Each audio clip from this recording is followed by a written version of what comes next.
Hi, this is Grammy from Grammy and Grandpa Read, and today I have a book for you called Miss Spider's Tea Party by David Kirk.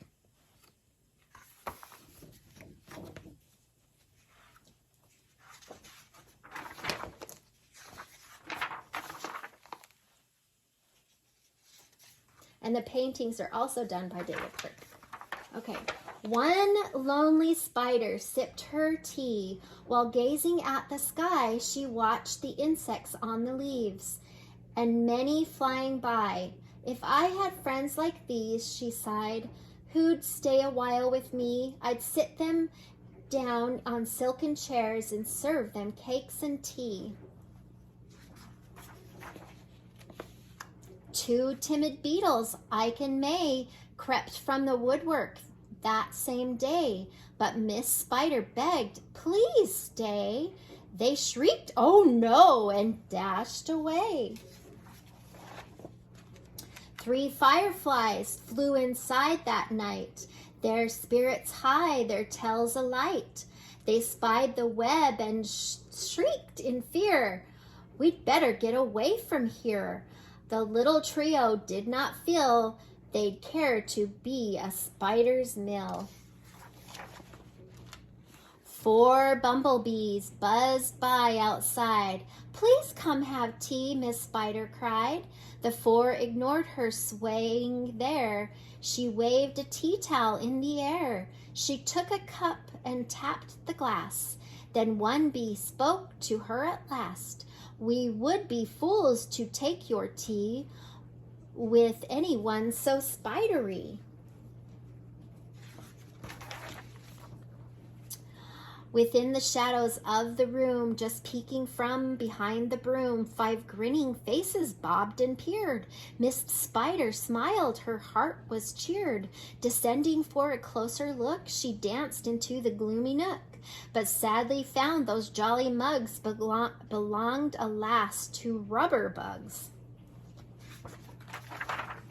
Some ants strode by, their number 6, but ants with spiders will not mix. She brewed them tea from hips of roses. The proud platoons turned up their noses.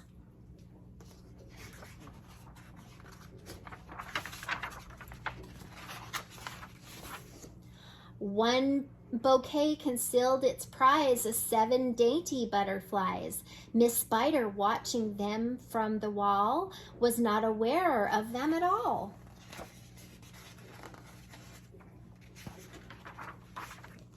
The tea table was set for 8 with saucers, cups, and silver plate.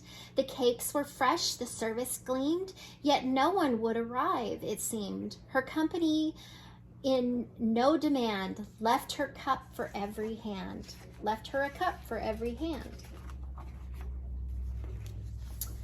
9 spotted moths kept safe and warm in shelter from the thunderstorm. They stood beneath an open sash and watched the jagged lightning flash. Miss Spider dropped down on a thread, a silvery tray from her head. She hoped to please them, but instead, they flew away in mortal dread. They've left me all alone, she cried. She dabbed her eyes and sadly sighed. It's plain no bug will ever stay. Her tears splashed down upon the tray. 10 tiny steaming cups of tea were perched atop her tumbling knee. She sipped and sobbed and heard a cough, and turned to see a small wet moth, a fragile thing so soaked by rain his wings were damp, so to fly again. She smiled and took the checkered cloth to cloak the frail and thankful moth. They talked and snacked on tea and pies until the tiny wings were dry. Then lifting him with tender care, she tossed him gently in the air.